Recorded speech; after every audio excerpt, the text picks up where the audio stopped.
So I've done a lot of work on the IMAC&C slider code today, several hours worth, and I think I've got it quite a bit better than it was before. And I've also got the OBD2 CNC plugged in here, and the car is now just sitting there ticking over. So I can control the IMA now with either of these two, so I can control it with the I can control it with the slider, you can see there, or I can do the control with the pot here. So I've got that one, or I've got that one.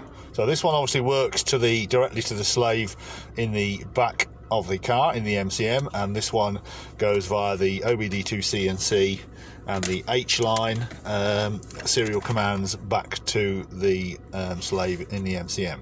So the slider has priority over the OBD2 CNC control. So if I move the slider, just give it some assist, then this will have no effect, although it will indicate on here that it's trying to do something, but the slave at the back will just simply ignore it.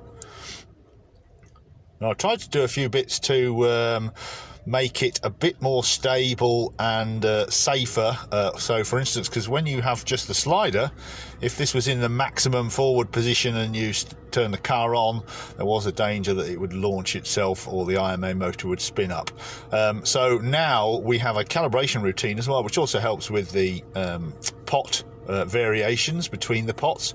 So when you turn the car on in the morning, if you've got this, or when they turn the car on after the ignition's been off, this must be in the centre position, and it calibrates itself to that.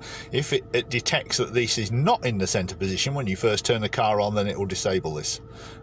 So you won't be able to use it until you've cycled the ignition properly and the relays have dropped out at the back for the IMA. So I'm trying to demonstrate that now. So I'm going to turn the car off. I'll have to wait a few seconds for the IMA to disable at the back. So at the moment it's in the middle detent position, and it will if I turn the car on now, once it's reset itself, it's just dropped out now at the back, it'll calibrate correctly, and I'll just do that now. Just turn the car on. So I'll just turn the car on.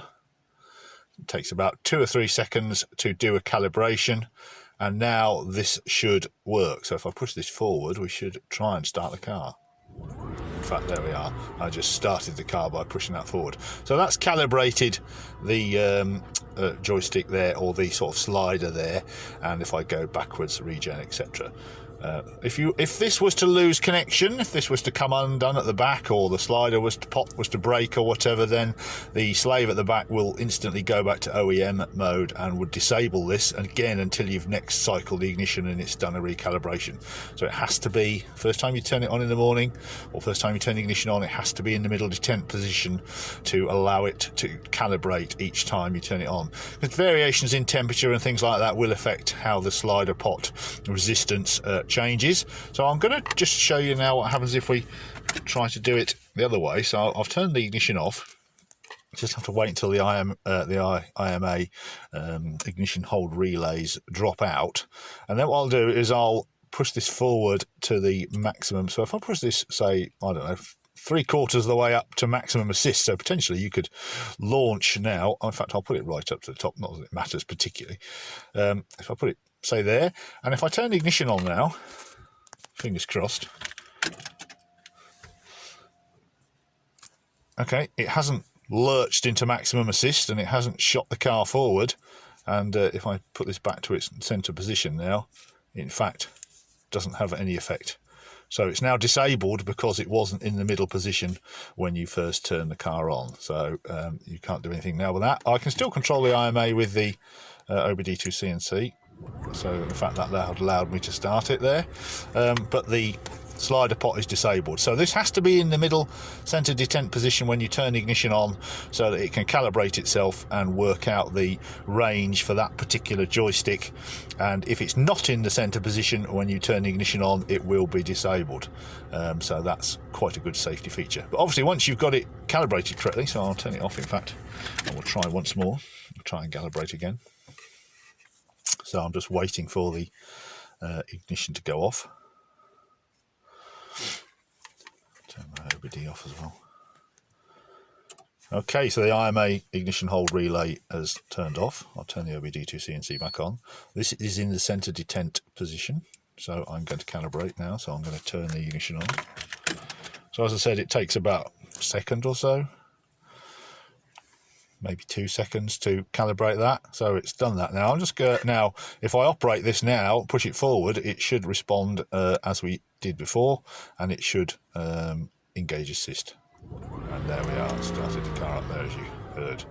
So yes, so that's a useful safety feature. So that's basically how that's going to work, is it's going to calibrate itself every time you turn the car on, but it has to be in the center detent position when the ignition's turned on, otherwise it will disable it. And as you can see, I can use both OBD2 CNC and the slider pot or the 5-way joystick to control. I have made another small mod to the IMAC&C and added a capacitor on the H line, so I'm going to see if that has improved the interference issue we were having on the H line. But at least we've now got another option which seems pretty stable, and as I said, the code has come on a lot from the earlier versions. We've still got the watchdog timer now. We have a timeout on the serial line data. So yes, hopefully we shouldn't get any disastrous scenarios. But that's where we are. Firmware updated for this, and I'll just give it some regen. And this is regenning now, quite hard.